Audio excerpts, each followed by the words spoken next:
Buenas tardes, bienvenidos, bienvenidas a esta nueva edición de Cautivos del Mal, una edición que va a contar con tres invitados fascinantes. Nos van a acompañar el maestro, director de orquesta, músico, escritor, Xavier Güell, que nos va a hablar de los problemas con que se encontraron los grandes músicos del siglo XX ante los regímenes totalitarios de Adolf Hitler y de Joseph Stalin.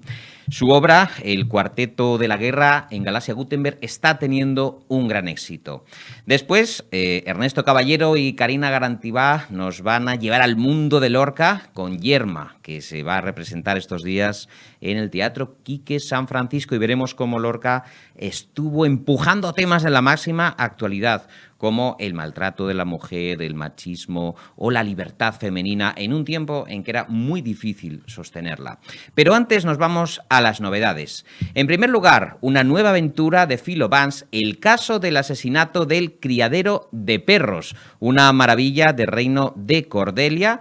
Un nuevo caso que fue llevado al cine en 1933 por Michael Curtiz sobre las aventuras de Philo Vance. Este detective y el rastro que sigue a los cadáveres, balazos de hombres que son hallados en su propia habitación y, sobre todo, las únicas pistas, en este caso, un terrier escocés, una pieza de exclusiva porcelana china rota y un elenco variopinto de familiares, sirvientes y socios. Una edición extraordinaria como las que hace nuestro querido Jesús Ejido en Reino de Cordelia, con un precioso prólogo de editor y la traducción de Susana Carral. El caso del asesinato del criadero de perros. El tema de los animales, muy presente también en nuestros días, pero tamizado a través de la novela negra y detectivesca. Otro clásico relanzado por Alianza Editorial. Tenemos aquí a Joseph Roth y la marcha Radetzky.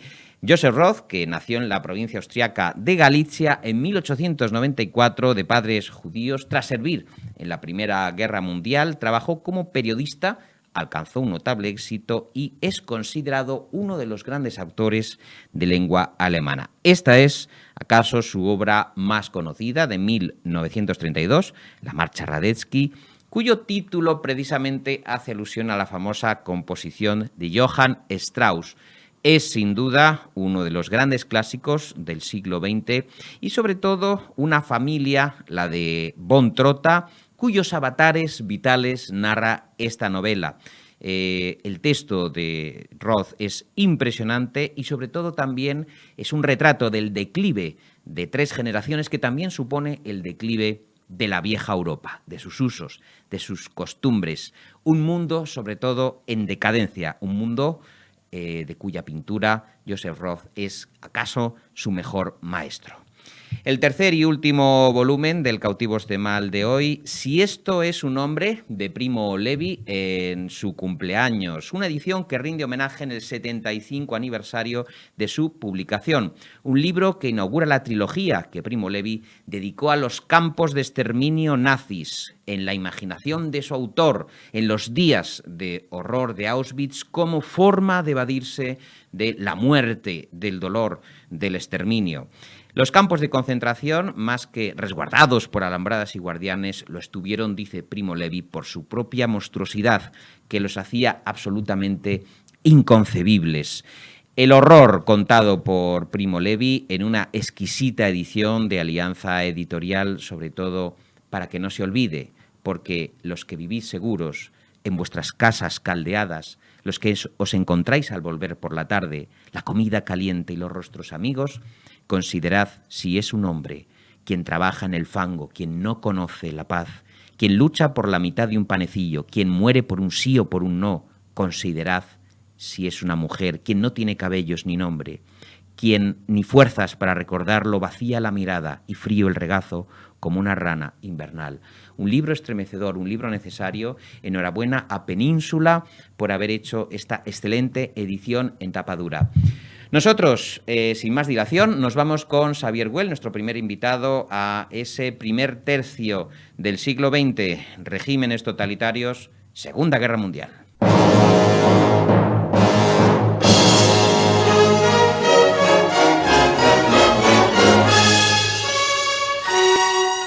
Buenas tardes, amigos, amigas de Cautivos del Mal, en esta nueva entrega de fin de semana con los grandes nombres de la cultura.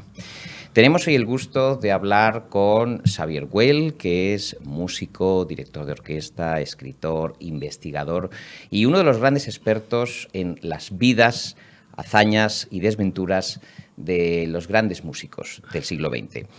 Siguiendo en la línea, tras el éxito de La música de la memoria, un libro dedicado a los grandes músicos del siglo XX, se adentra en los años más oscuros de esta centuria. Cuarteto de la Guerra, que narra la historia de 4 hombres que luchaban por su vida y su música. Xavier Güell, bienvenido a Cautivos del Mal. ¿Qué tal, David? Maestro. Me alegro mucho de estar nuevamente contigo. Qué gusto tenerte. Esto va camino, querido Xavier, de convertirse en una enciclopedia histórica de la suerte que corrieron estos hombres en tiempos de regímenes totalitarios. Yo no pretendo en modo alguno hacer una enciclopedia, ¿no? David, es justo lo contrario de lo que pretendo. Lo que pretendo es hacer literatura con la música. Yo creo que los grandes autores literarios siempre han sido músicos en potencia y siempre han aplicado parámetros musicales a la hora de escribir. Tienes que coger, por ejemplo, el último de los cuentos de James Joyce en Dublineses, Los Muertos, que Joyce escribe a los 22 años. Ahí hay tal pulso musical, una organización musical perfecta, que solo un músico puede trasladar a la partitura, que en este caso es, ¿verdad?, es decir, el libro. A mí eso me parece extraordinario. Yo lo que quiero, llevo 5 novelas, desde La música de la memoria, que era ese gran arco, no del siglo XX, de compositores románticos del XIX, desde Beethoven hasta Mahler, pasando por Brahms, por Schumann, por Schubert, por Wagner, por Liszt, y que escribí relativamente tarde, hace 7, 8 años. He escrito ya 5 libros más, no todos sobre música, donde lo que pretendo es que la palabra suene. Lo que pretendo es incendiar la palabra. Lo que pretendo es acercar la literatura a la música. Creo que la mejor literatura tiene que ser musical. Y además me interesa extraordinariamente investigar y trabajar sobre todo lo que es la puntuación, sobre todo lo que es las pausas, los ritmos interiores de la escritura, de la literatura. Escribo muchas veces sin puntuación alguna, sin comas, ni puntos, ni puntuación alguna. A veces solo con puntos suspensivos, a veces largas páginas solo con comas, con el único objeto de encontrar que la voz tenga fuerza dramática y rítmica, que la palabra de alguna manera, ¿verdad?, es decir, suene, que la palabra se incendie. ¿Quiénes son mis autores favoritos, por ejemplo? Por supuesto, Joyce, James Joyce. El Ulises no lo podría haber escrito nadie que no tuviera unos conocimientos de música profundos. Es quizá el libro del siglo XX más musical, el Ulises. Pero también Samuel Beckett, el teatro de Beckett, por ejemplo, el discípulo de Joyce, el ayudante de Joyce, es asombroso porque todas sus pautas, todas sus palabras están concebidas para seguir un ritmo musical. Y no solo un ritmo, sino que su estructura, la estructura literaria, está de alguna forma, ¿verdad?, es decir, vertebrada sustancialmente en parámetros musicales. Cuando yo abordé esta tetralogía, que son 4 libros, de los cuales han salido 2, los 2 primeros, sobre el Cuarteto de la Guerra, lo que pretendía es poner de manifiesto la enorme lucha, la enorme confrontación que existe entre la política y el arte, de cómo la política y los políticos intentan de manera profunda manejar la cultura para perseguir intereses propios. Tanto Hitler como Stalin estaban obsesionados en que los artistas trabajaran para sus regímenes. Y por eso era sustancial para ellos, ¿verdad? Es decir, que controlar todo el mundo del arte y de la cultura. Hablando de Hitler, en el segundo volumen, que es Nadie podrá conocerse, trata sobre la dramática relación de Richard Strauss y Adolf Hitler. Cuando los nazis llegan al poder en enero del 33, Strauss tiene 70 años y es el gran compositor europeo, el mayor compositor de su época dentro del ámbito de la ópera. Y le da una pereza enorme tener que abandonar Alemania. Tiene además, su único hijo está casado con una riquísima heredera de una familia judía que se llama, ¿verdad? Es decir, Alice von Grob, con lo cual sus dos únicos nietos, Christian y Richard, a los cuales adora, son también judíos, ¿no? A pesar de todo, decide quedarse y no solo se queda, sino que acepta la presidencia de la Cámara de Música del Reich, máximo órgano dentro del Tercer Reich en lo que a la música se refiere. Eso va a tener para él unas consecuencias dramáticas, no solo por la presión que recibirá, ¿verdad? Es decir, de Hitler y de los nazis, sino porque al acabar la guerra le abrirán un proceso de desnazificación, estará varios años en el exilio en Suiza y la imagen, cosa que me parece extraordinariamente doloroso, la imagen de Strauss queda ligada al nazismo como uno de los colaboradores que tuvo, pero él era todo lo contrario de un nazi, era un hombre liberal, absolutamente apolítico, que lo que quería era trabajar, que lo que quería era producir belleza a través de la música.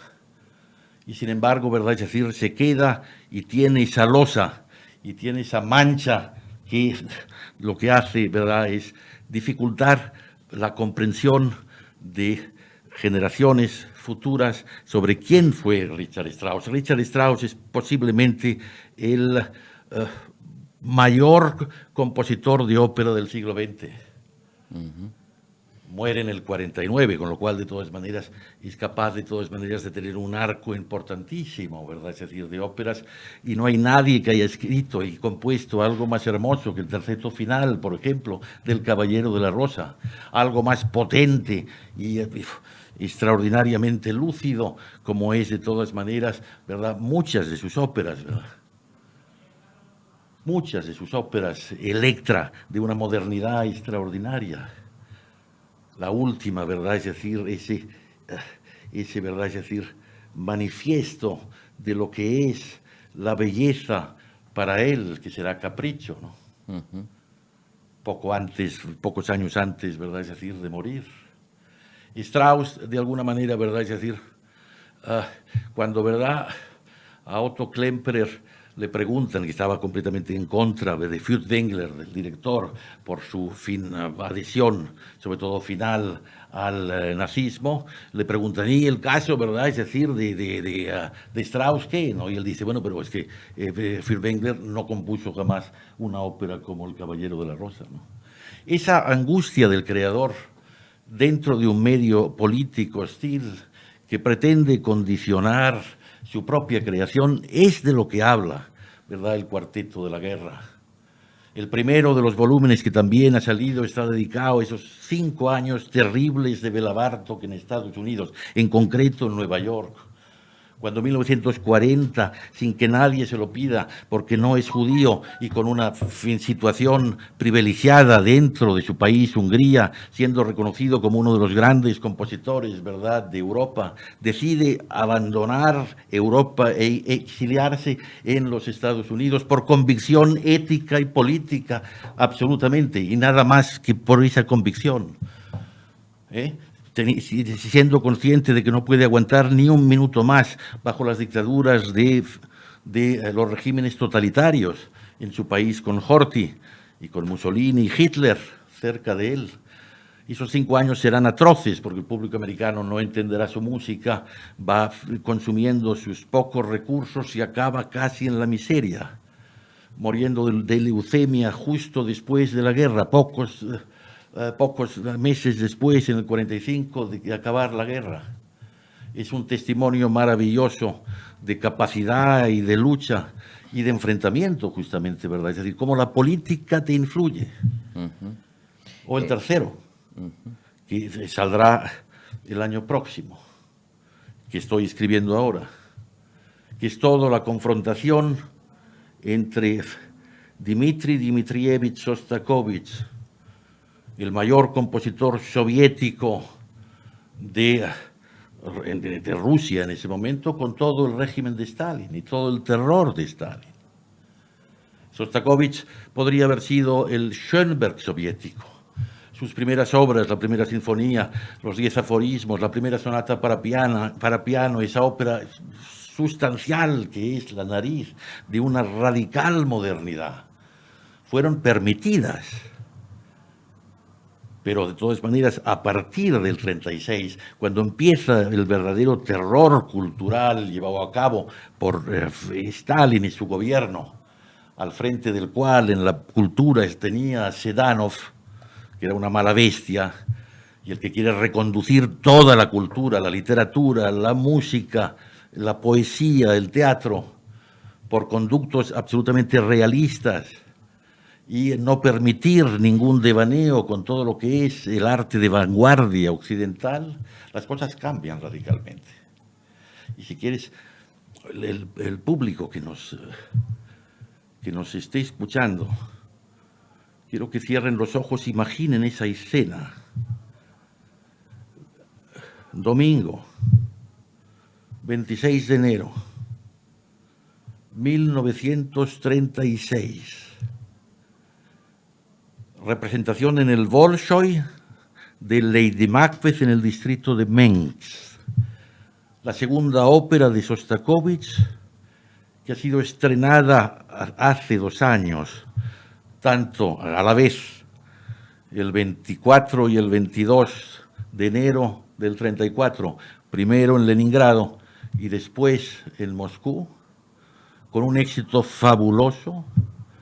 Llevan ya 83 representaciones en Leningrado, 97 en el Bolshoi de Moscú.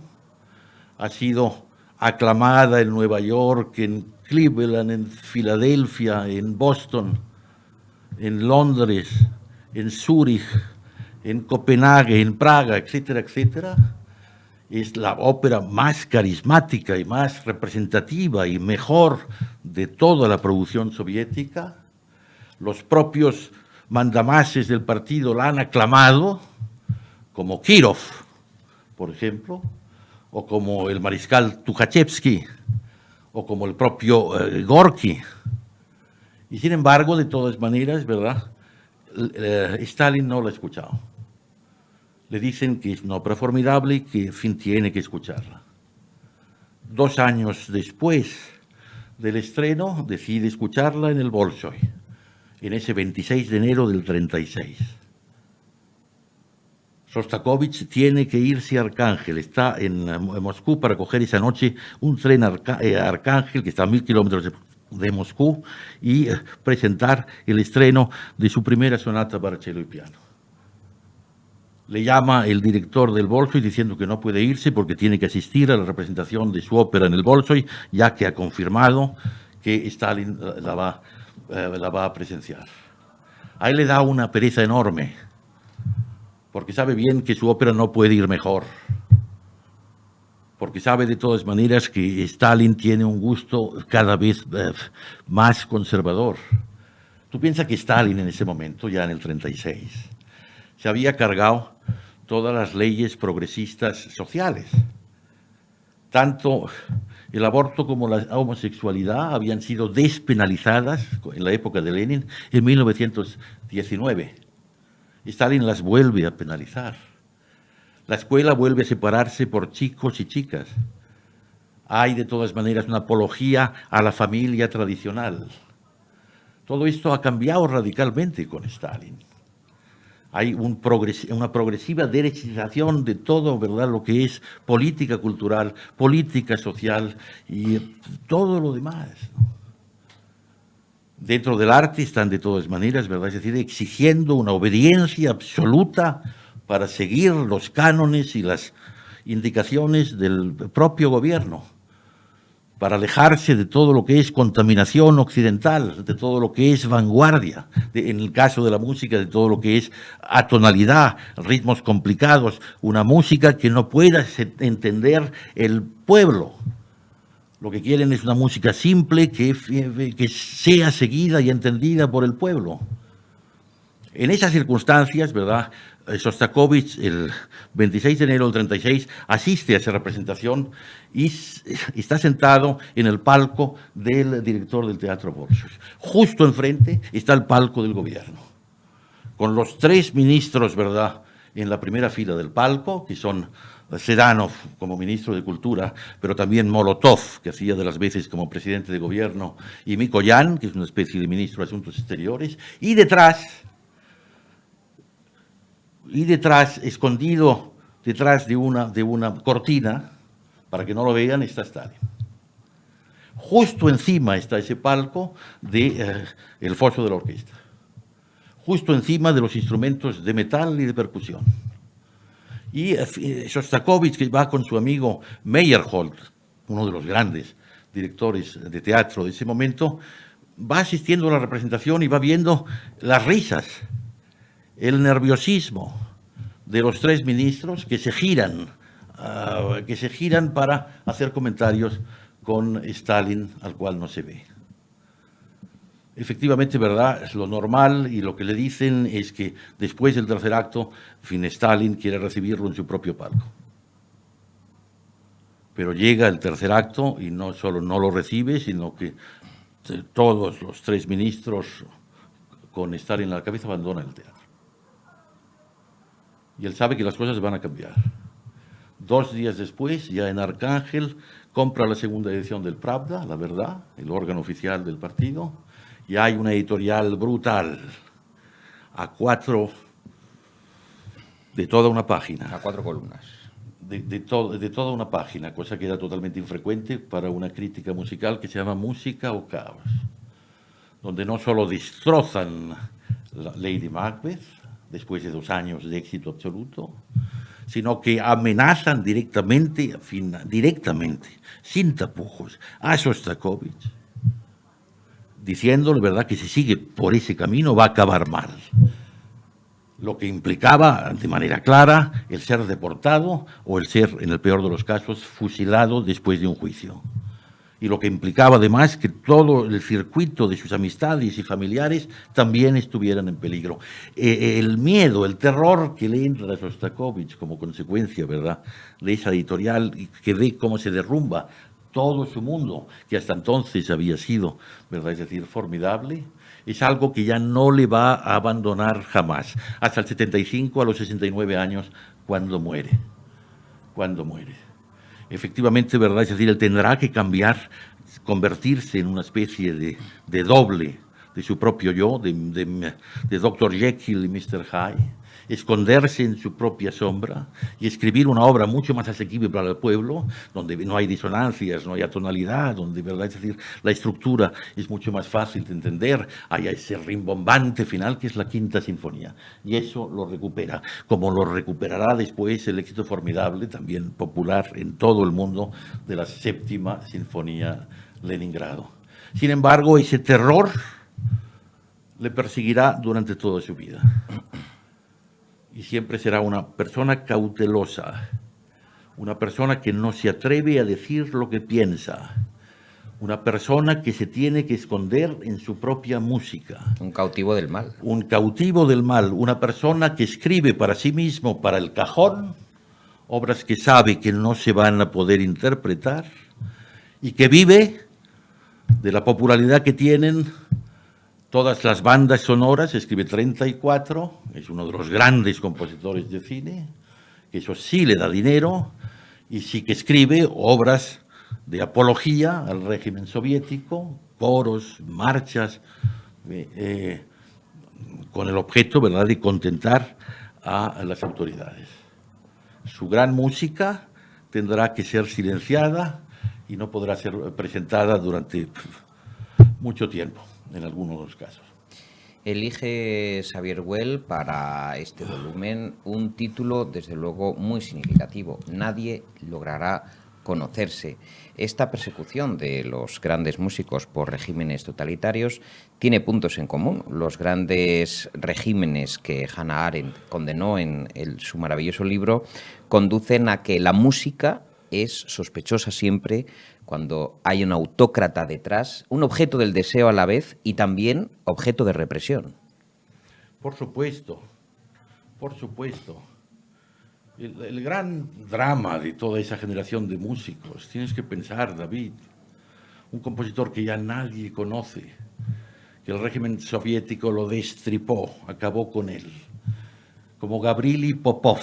Ni siquiera tú sé si conoces a Gavrili Popov. A Popov, ¿no? Popov era uno de los grandes voces soviéticas perfectamente contemporáneo de Shostakovich.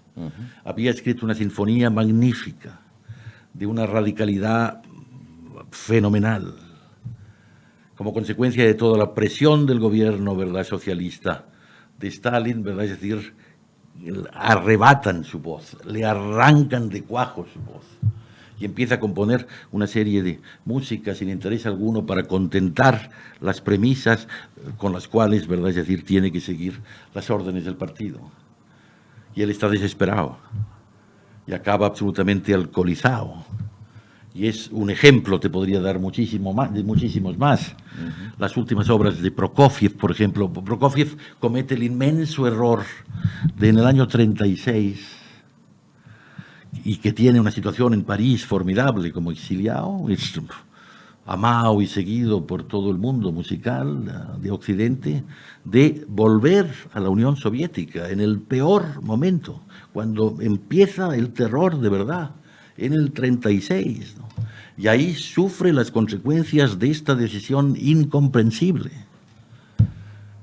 Te podría hablar de tantos otros que han sido, de todas maneras, ¿verdad?, destrozados por esa, ¿verdad?, es decir, en fin, presión política del gobierno. Sin llegar, Xavier Güell, a estas presiones que también describes en estos volúmenes, les recordamos, nadie logrará conocerse. En este cuarteto de la guerra hay 2 títulos ya que han salido.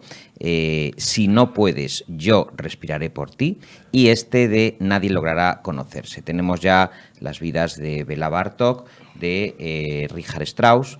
Pero es cierto que incluso en nuestros días, en regímenes democráticos, es verdad que también el mundo de la música, de los artistas, de los grandes intérpretes, de las grandes orquestas, muchas veces, hablando con todos ellos, uno tiene la sensación de abandono a su suerte, de tantos años de formación, tanto esfuerzo, que no son compensados por un reconocimiento institucional, pienso yo. Por supuesto, pero déjame ir a otro lugar que me inquieta mucho más. Mira lo que ha pasado con mis amigos Gergiev o Anna Nebretko, sus carreras como consecuencia de la guerra de Ucrania y como consecuencia de sus supuestos, en el caso de Gergiev bien claro, en el caso de Nebretko menos claro, de su apoyo, ¿verdad?, es decir, a Putin, han sido destituidos y han sido, ¿verdad?, es decir, acallados en todo Occidente como consecuencia de la prohibición de poder manifestar su arte, ¿verdad?, en condiciones normales. La guerra es terrible, es una guerra civil, pero lo que no puede Occidente, ¿verdad?, es decir, es trasladarla a los artistas y creadores, ¿no? Porque en fin, Rusia es algo que llevamos todos dentro. De alguna manera todos somos rusos. ¿Por qué somos rusos? Porque nuestra cultura, que es lo que nos define, ¿verdad?, es decir, es próxima, es la misma que los rusos. Porque Dostoyevsky, porque Gogol, porque, ¿verdad?, Tolstoy, porque Tchaikovsky, porque Mussorgsky, porque Shostakovich forman parte de nuestra propia esencia cultural. No nos pueden quitar eso. E incluso a la inversa, el mejor Quijote llevado al cine es ruso. Es ruso, es decir, de Grigori Kotzis. La cultura, estoy completamente de acuerdo. Y la cultura es algo de todas maneras que nos tiene que unir. Lo que pasa es una desgracia y el culpable, ¿verdad?, es Putin. Pero hace falta saber que el pueblo ruso, por ejemplo, no ha vivido ni un segundo de libertad, ni uno solo. Ha vivido siempre sojuzgado con dictaduras, primero los zares y después, ¿verdad? Es decir, todo el elemento soviético. Hubo unos años que parecía con Gorbachov en la caída del muro, donde podía acercarse a la libertad, pero eso fue abortado con un golpe de Estado, la venida de Yeltsin y la inmediata venida de Putin. Siguen sometidos a la bota de la dictadura. Nadie puede expresarse con un mínimo de libertad y esto ha sido sustancial a lo largo de toda la historia rusa. ¿Cómo les vas a pedir a estos, verdad, que se rebelen contra, verdad, el orden establecido si nunca, en fin, han conocido otra cosa, ¿no? Yo creo que la Unión Europea nunca acabará de completarse hasta que Rusia esté integrada en su seno, hasta que Rusia forme parte, ¿verdad?, de la Unión Europea. Eso me parece sustancial. Eso lo vio Gorbachov, que ahora está denostado completamente dentro de Rusia, como un traidor. Porque muchos rusos viven su drama pensando, en fin, vivíamos muy mal, pero por lo menos teníamos un imperio. Y ahora no tenemos ese imperio. ¿Cómo se explica que una gran parte de la población apoye la guerra y apoye a Putin? Y que muchas de las críticas no sean de liberales que quieran terminar con la guerra, sino de ultranacionalistas que pretenden, ¿verdad?, sanciones más duras y acciones más duras. Y que consideran que Putin es un blandengue, como este pseudo filósofo que han asesinado, ¿verdad?, a su hija hace pocos días, y tantos otros. Es un drama que, porque nos rompe por la mitad. El horror bélico que describes en Cuarteto de la Guerra es un drama muy cercano porque los músicos con sus familias, y lo ejemplificas muy bien en el caso de Richard Strauss, proteger a su familia, a su nuera, a sus dos nietos, el mundo también semítico, ¿no? Los judíos frente Stefan Zweig, frente a los grandes regímenes totalitarios. Parece que ese elemento judío siempre es el chivo expiatorio, el enemigo, bajo sospecha, y eso la verdad es que es un asunto que incluso yo creo que hoy en día hay arrebatos de xenofobia y de exclusión social que son muy inquietantes. Son muy inquietantes porque el ser humano no aprende, el hombre no aprende de su propia experiencia. Es una cosa absolutamente desesperante. Tú tienes que aprender de tu propia experiencia para mejorar, para no cometer los mismos errores. ¿Cómo es posible, verdad, que en el mundo de hoy se pueda de todas maneras cometer los errores y las atrocidades de lo que pasó durante el Holocausto, de lo que pasó con el régimen de terror de Stalin? Se ven pautas absolutamente, ¿verdad?, no solo negativas, sino decepcionantes, que nos dicen, ¿verdad?, es decir, que todo ese infierno puede volver a provocarse, a presentarse con bastante probabilidad, cuando tendríamos que haber aprendido. Tendríamos que haber aprendido que tú eres yo, que de alguna manera nuestro destino es común, que aquí nos salvamos o nos condenamos todos a la vez, que todos tenemos el mismo destino común, que es la muerte, y que eso de alguna forma nos tiene que hermanar. ¿Cómo se puede ser tan recalcitrantemente, verdad, es decir, tan obtuso? Obtuso, esa es la palabra, para negar tu propia esencia, para negar tu propia capacidad de unirte a los demás, para pensar, ¿verdad?, es decir, que la salvación individual o la felicidad individual no es posible. Lo cierto, Xavier, es que hay muchos intereses creados, intereses económicos, negocios de multinacionales del petróleo. No lo dudo. Y que al final el ser humano, cada uno de los pequeños miembros de esta aldea global, con nuestros pequeños dramas, nuestras familias, no son más que unos granos de arena en un inmenso océano, en un desierto del que extraen las riquezas, bueno, las élites del poder, que son las que nos manejan a todos, y los grandes movimientos geopolíticos. ¿Qué tenemos que hacer? Está complicado. ¿Qué podemos hacer? Algo deberemos hacer. Bueno, a nivel individual y a nivel colectivo, ¿no?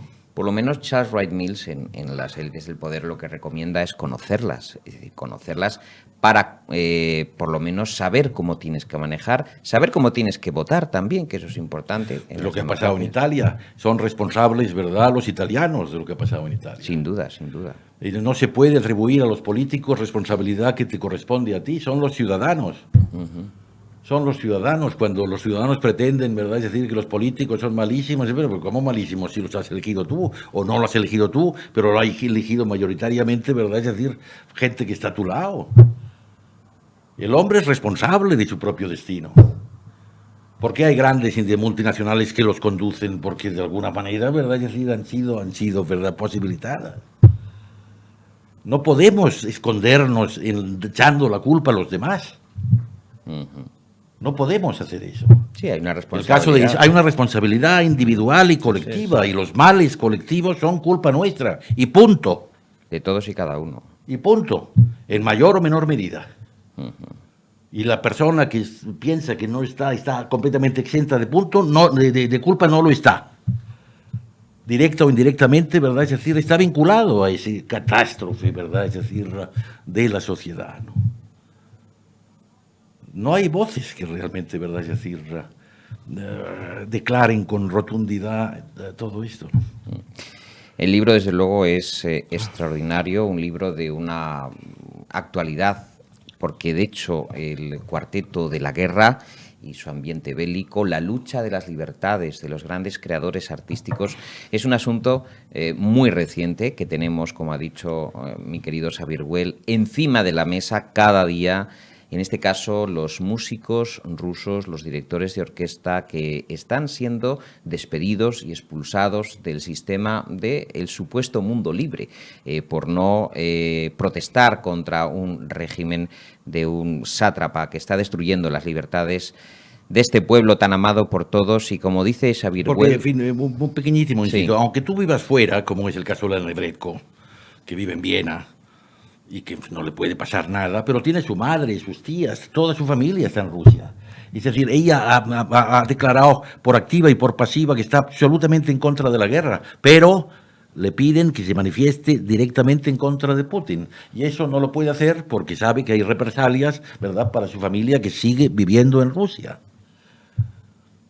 No se puede atribuir, lo que se trata es de ser héroes, ¿verdad? Es decir, en fin, no pueden serlo todos, ¿no? Es evidente que hace falta ser un poco un héroe, pero no puedes pedir... Strauss no era un héroe. Era uno de los mayores compositores de la historia, pero no era un héroe. Lo que no quiere decir que fuera un cobarde, pero no era un héroe para, en fin, enfrentarse públicamente y alzar su voz, ¿verdad?, contra los nazis en ese sistema. Y eso es lo que le reprochan. Y él dice, ¿verdad?, es decir, dejadme en paz, yo hago música, ¿no? No soy un político, no me interesa la política. No me pongáis en una situación, ¿verdad?, es decir, que no, a la cual no sé responder. Los grandes dilemas morales de cada uno de nosotros, los grandes dilemas a los que se enfrentaron los músicos en el siglo XX contra regímenes totalitarios que intentaron utilizar, y si no, terminar con grandes genios, grandes artistas. Échenle un vistazo a El Cuarteto de la Guerra, este segundo tomo, Nadie logrará conocerse, pero también La música de la memoria, Los prisioneros del paraíso y otro libro extraordinario, Yo Gaudí. Todos ellos títulos en Galaxia Gutenberg que ha publicado nuestro querido Xavier Güell. Maestro, un placer haberte tenido en Cautivos del Mal. Muchísimas gracias, David. Y, en fin, hasta la próxima, que eres fiel. El título del programa, desde luego, encaja perfectamente con... Claro, Cautivos del Mal. Con tu Cuarteto de la Guerra. Exactamente, es lo que pasaba, eran cautivos del mal. Y de alguna manera lo somos todos un poco, ¿no? Y hace falta liberarnos. Muy bien, nosotros nos seguimos liberando con nuestros dos siguientes invitados.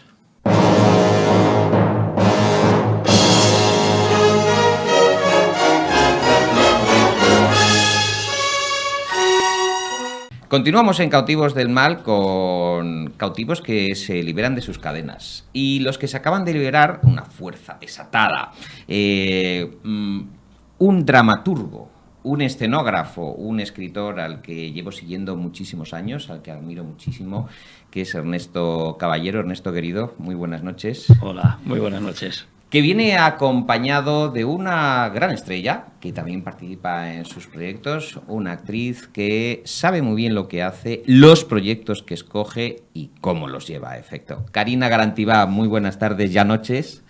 Gracias. Bueno, están con nosotros porque estrenan ya, vayan a verla, ya saquen sus entradas, por favor, que es que esto vuela, en el Teatro Quique San Francisco, antes el Teatro Galileo, pero en este caso se trata de Yerma, de García Lorca, guión Ernesto Caballero, porque aquí hay una Yerma a la que se le ha reinventado, se le ha dado la vuelta para que Lorca, siendo esencialmente Lorca, aparezca como algo nuevo. Sí, sí, como un, no digo reestreno, como un estreno de una Yerma, Ernesto, casi diría inédita. Sí, inédita por el planteamiento escénico, porque de hecho no se ha cambiado ni una coma y el conflicto, el drama de esta figura, la obra de Lorca permanece y late en todo momento. Lo que sí se ha hecho, que parece que el texto lo pide, es una transposición poética y lo hemos llevado pues a unas realidades que no son exactamente ese marco idílico rural en el que Lorca plantea originariamente el texto. Karina Garantibá, un montón de emociones lorquianas que te atraviesan, que te traspasan y que además, de alguna forma, tienes una, vamos a decirlo, una catarsis, pero en este caso de actriz, porque es un personaje potentísimo, complejo y que es un torbellino de emociones que, confesémoslo, arrastra al reparto y especialmente a ti, que tienes el peso de la obra, ¿no? Sí, es un torbellino de poesía, de emoción, de... Yo creo que es un torbellino también de fuerzas que colisionan, instintivas, racionales, y que te obligan a estar siempre decidiendo. Es lo que le pasa a Yerma. Siempre tiene que estar decidiendo entre dos, y su decisión siempre es, como es la instintiva, pues es la más trágica, ¿no? Y tengo la suerte de, bueno, de siendo colombiana, apropiarme también de este material de Lorca con muchísimo afecto, con muchísimo entusiasmo, con la mano magistral de Ernesto y con esta compañía Teatro Urgente, en la que también hay otras voces internacionales. Y creo que eso también es interesante también. Creo que esa frescura que se ve también lo aporta el tener visiones de personas de otros países.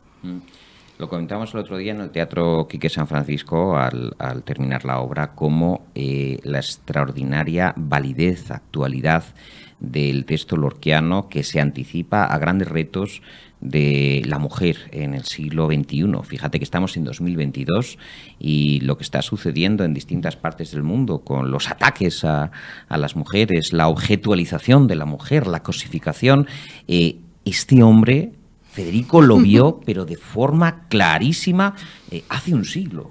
Sí, sí, sí. Es muy sorprendente porque según trabajamos en la obra van suscitándose todas estas cuestiones que están hoy pues a la orden del día, la imposición de lo natural, en fin, la expresión social sobre el cuerpo de la mujer, la obligatoriedad o no de la maternidad, la responsabilidad finalmente de la maternidad. Es, como dice Karina, es una tragedia de nuestro tiempo y siempre en la tragedia aparece una pregunta que es ¿qué debo hacer? Y esa pregunta se traslada al espectador en todo momento, ante todos los conflictos. La tragedia no da soluciones, pero sí te obliga a preguntarte sobre tus decisiones. Y eso es muy interesante en esta obra y eso es lo que hemos tratado de resaltar en nuestro montaje. Pues ustedes ya están deseando ver un anticipo, un dedalito de esta Yerma de Federico García Lorca, guión Ernesto Caballero. Vamos a ver el tráiler.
Bueno, con ese ya está de Karina Garantibá. Créanme que las emociones embargan al elenco, un elenco entregadísimo, excelentemente dirigido por Ernesto Caballero y que prácticamente es una coreografía de movimientos donde se puede ver a los personajes en distintos escenarios, eso sí, contemporáneos. Fíjense ustedes de los atuendos, los escenarios, el aspecto que tiene toda la puesta en escena extraordinario, que acerca, Ernesto, a un público más joven, a un público más contemporáneo, este Lorca increíble.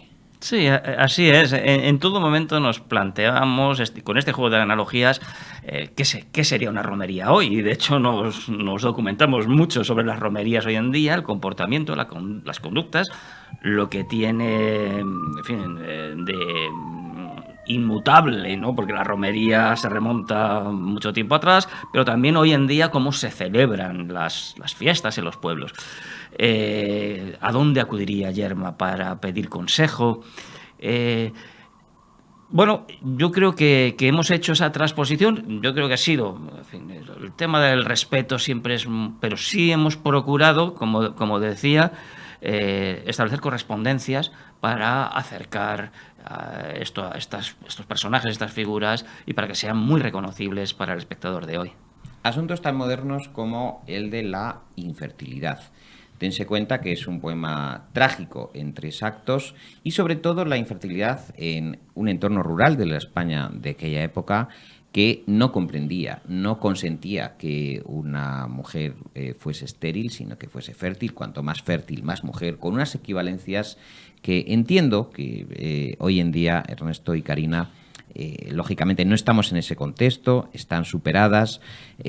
¿Cómo veis el tema de la prole en el siglo XXI? ¿Cómo a nivel social el número de hijos o no hijos influye en el futuro profesional y social de las personas? ¿Creéis que se ha superado este lastre que sufrieron tantas mujeres en el pasado? Yo creo que es un tema que sigue vigente de otra manera. O sea, ya no, evidentemente no hay tanta presión por la maternidad, pero la fertilidad no simplemente es la maternidad. Ser fértil es también ser productivo, dar algo que pueda trascenderte, y esa presión la sentimos todos.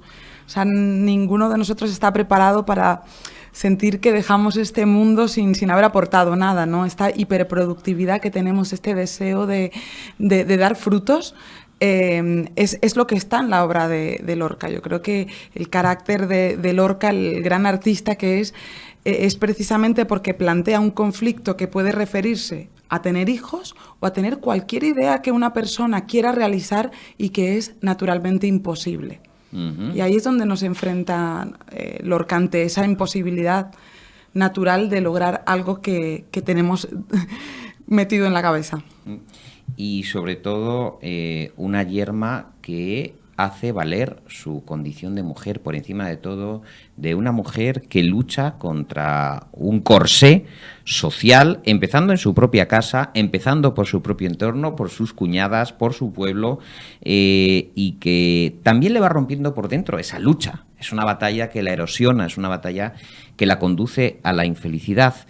Y quizá es el grito también de muchas mujeres que hoy en día, año 2022, lo estamos viendo estos días con la muerte de una mujer porque no llevaba bien puesto el velo, como sabemos, que ha producido una revolución feminista. Un grito que se hace muchas veces necesario. Sí, absolutamente. La fertilidad como posibilidad de germinar, de pleno desarrollo, es lo que encarna a Yerma. Y eso es lo que estamos viendo hoy en día. En distintas escalas, siempre hay, no se sabe bien por qué, el famoso techo de cristal que aplasta, y en algunos casos ese techo, como es el caso iraní, es una gran losa. Hay en algunos lugares del mundo donde de pronto pues la situación al día de hoy, en el siglo XXI, es absolutamente inconcebible por injusta. En concreto nos referíamos, Ernesto Caballero y quien les habla, a el asesinato de la joven kurda de 22 años, Mahsa Amini, tras ser detenida por la policía de Irán, la denominada Policía de la Moral, que ya ha ocasionado 17 muertos reconocidos de manera oficial, aunque lo más probable es que hayan sido muchos más debido a las restricciones que la censura ha impuesto en los medios de comunicación. 43 años después de la Revolución Islámica, que derrocó al régimen del Shah, el caso es que estamos viviendo también un ambiente, Ernesto y Karina, de una gran regresión de conquistas de la libertad y de la mujer que en otro tiempo, a lo mejor no muy lejano, a lo mejor incluso a comienzos del siglo XX, en esa pequeña edad de oro del krausismo y de las libertades, donde la mujer era autónoma y podía luchar en igualdad de condiciones contra los elementos, fijaos que hay una regresión de esas libertades en muchos sentidos, ¿no? Son unos tiempos muy convulsos que la voz de Federico García Lorca, más que nunca, yo es que le veo una actualidad enorme a Federico. Creo que es muy válido aplicar cualquiera de sus conquistas literarias a cualquiera de los escenarios que estamos viviendo. Totalmente, yo creo que esa es la grandeza. Federico consigue vencer al tiempo, perdurar con su obra, porque es una gran personalidad siempre en pro de la libertad y de la liberación de cualquier cosa que constriña al ser humano.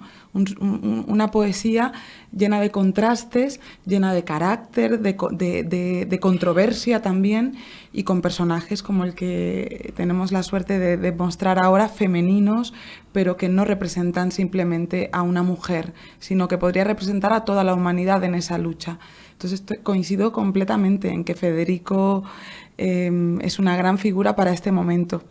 Por suerte. Sí, los grandes artistas, los grandes dramaturgos, como los grandes trágicos, no solamente interpelan al ciudadano, sino también al ser humano, a la raza humana. Y Federico es de los pocos que logra o que tienen este alcance. Y en ese sentido, pues es una conmoción realmente, porque es ucrónico, es decir, el tiempo en sus obras parece que está detenido y que abarca pues a todo el arco temporal, ¿no? Y en ese sentido es universal y cualquiera puede identificarse con y sin embargo conflictos. Cercano, exactamente. Y a la vez lo hace de una forma muy popular, entonces es grandísimo por eso también. Claro, el haber conseguido ese arraigo popular y al mismo tiempo haberlo hecho a partir de una poesía tan deslumbrante, pues... Y no solamente poesía deslumbrante, además él lo dice, a mí no me interesa él dice, el teatro poético no es llevar la poesía ilustrada más o menos a la escena. El teatro poético, él decía, hay mucho más poesía escénica, poesía en el teatro, en Carlos Arniches, que en muchos intentos de poetas que luego, porque luego queda todo un poco relamido, un poco... y él consigue las dos cosas, ser un gran poeta y ser un gran dramaturgo. Él logra eso que él pedía, que es que la poesía escapara del libro para hacerse humana. Y en escena se hace humana la poesía.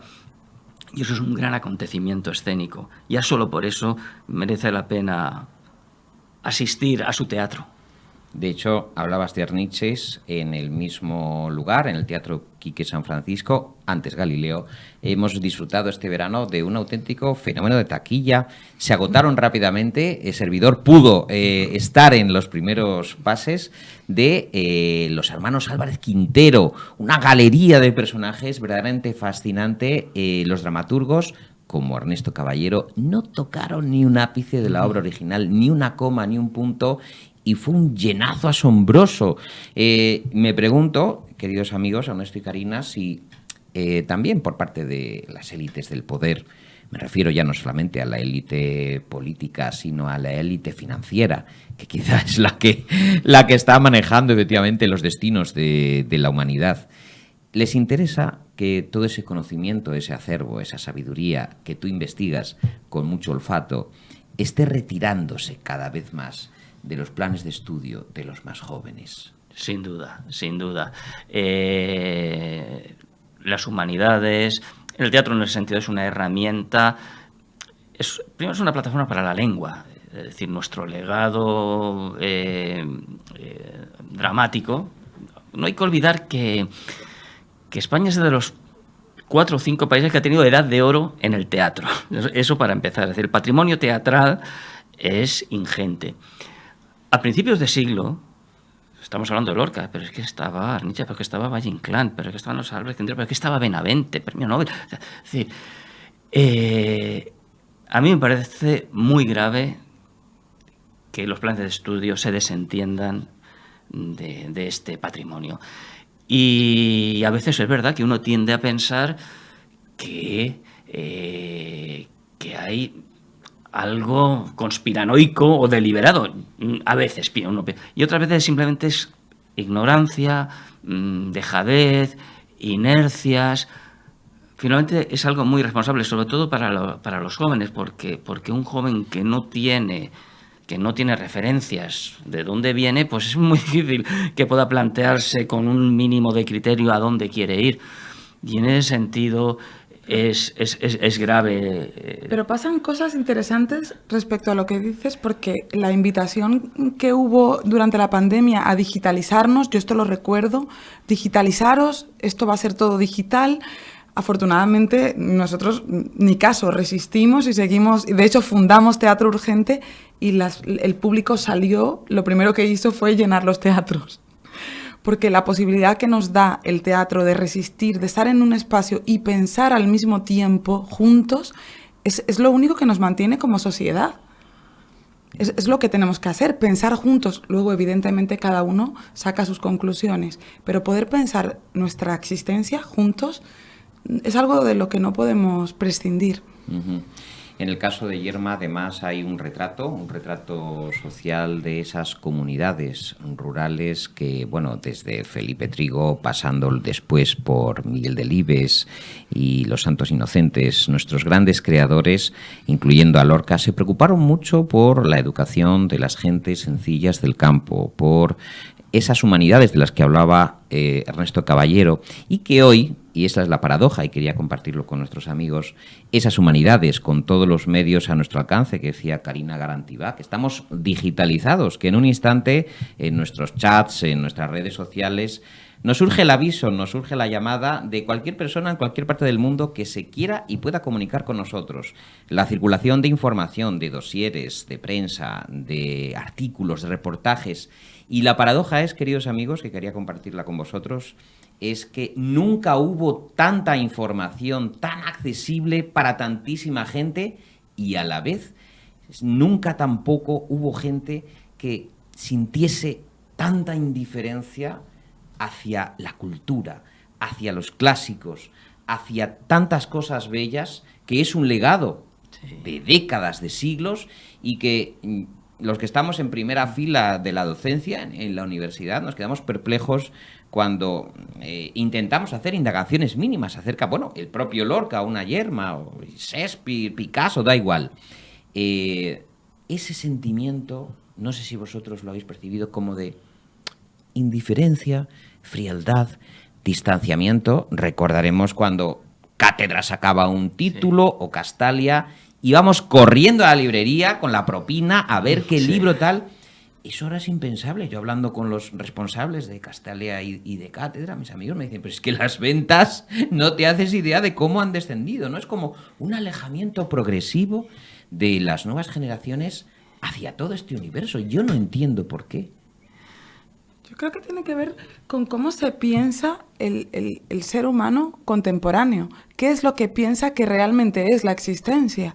Si tú opinas que tu existencia está ligada a cuestiones materiales transitorias, a lo que puedes acumular, a los logros laborales, evidentemente no es práctico ahondar en ninguna intelectualidad ni ningún tipo de conocimiento artístico. Quizá lo que se ha perdido, lo que se está transformando es esa consideración, o sea, ¿qué es ser humano? ¿Qué es la existencia? ¿Cuál es nuestro patrimonio realmente para vivir? No sé si estás de acuerdo. Sí, es un poco, yo, hablándolo con Javier Gomá, el filósofo, Que también ha estado aquí. Que sí, él separa mucho las razones de peso de las razones de altura. Y seguramente las razones de peso, y últimamente, y ahora que estamos atravesando una crisis, pero ya con la pandemia, de pronto se puso mucho el énfasis, se decía, servicios, como se decía, fundamentales o esenciales. Y de pronto, pues claro, las razones de altura se quedaron un poco relegadas y parecía que, pues eso, que no importaban. Pero como dice el refrán, no solo de pan vive el hombre, sí que necesitamos, como nuestra condición humana, ciudadana, necesitamos también tener ese alimento del espíritu. Porque si no, es verdad que nos quedamos convertidos en máquinas, y en máquinas que producen sin saber por qué producen y ni hacia dónde van. Entonces es verdad, y además en este momento, en nuestra sociedad en concreto, hay cierta falta de proyecto colectivo, hay cierta desorientación, hay cierta desestructuración.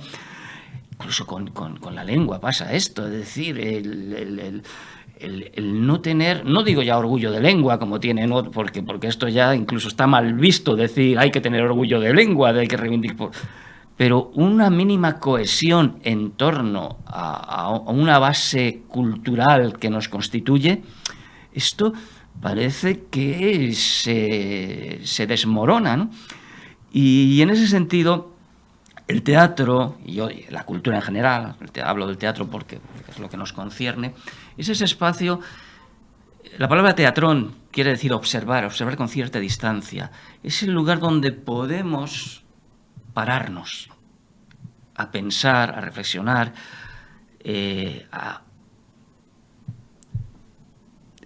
a compartir incluso puntos de vista ajenos y hacer el esfuerzo por entender las razones del otro. Ahora mismo es verdad que estamos con esta vorágine prêt-à-porter, cada media hora hay una noticia nueva, no hay tiempo tampoco ni para digerirla, ni siquiera para comentarla. Y en ese sentido sí tenemos una necesidad, primero, de un punto de encuentro, de sentirnos. El teatro tiene mucho de ceremonia laica, de ceremonia ciudadana, un lugar donde nos encontramos. Ya solamente el hecho de encontrarnos quiere decir, oye, bueno, pues que somos parecidos en nuestra diferencia o diferentes en nuestra igualdad, lo que diga. Pero eso ya es mucho, Y si además lo que tenemos enfrente nos hace pensar sobre lo que pensamos, pues oye, yo creo que eso responde a una necesidad, o por lo menos es, como decían los clásicos, catártico. Tal vez la catarsis hoy en día tenga que ver con esto, con la posibilidad de pararse a pensar y a revisar nuestras propias certezas, que a veces, pues bueno, están sujetas con alambres. Decía Ernesto Caballero que podíamos presumir, el que quiera, yo lo hago, de ser hispanohablante, un idioma que vio nacer la novela moderna. Miguel de Cervantes, imbatible cúspide de la forma de entender el relato, la narrativa actual, hasta nuestros días, se lo debe a ese manco que acabó por ahí, por la red de San Luis, muerto de hidropesía, rodeado de pesares y abatimientos, como dice en el prólogo del Persiles y Segismunda, ese adiós gracias, adiós donaires, adiós regocijados amigos. Karina, decía Ernesto, la lengua.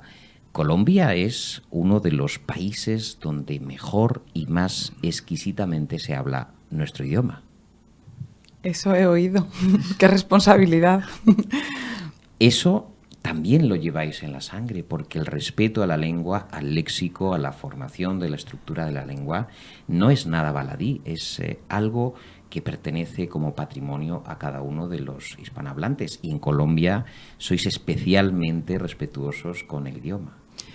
Es un patrimonio que construye nuestra sociedad, las familias, la palabra.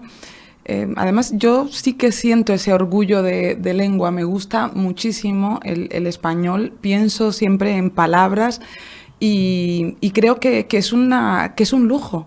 Que es un lujo tener una lengua en la que se han escrito cosas tan maravillosas como las de Calderón de la Barca, Galdós, Lorca, donde se suman los autores contemporáneos y todo lo que hemos heredado en ese sentido. para mí es un patrimonio al que yo no estoy dispuesta a renunciar, ¿no? Ante todo soy la lengua que hablo. Esa es mi patria, esta lengua. Lujo y orgullo el nuestro de tener a Ernesto Caballero y a Karina Garantibá, los que pueden ver en el Teatro Quique San Francisco con esta yerma impresionante que les va a ocasionar un gran impacto, que les va a remover por dentro y que les aseguro que se la van a llevar a casa, como se la lleva Ernesto, como se la lleva Karina, como se la lleva el resto del elenco.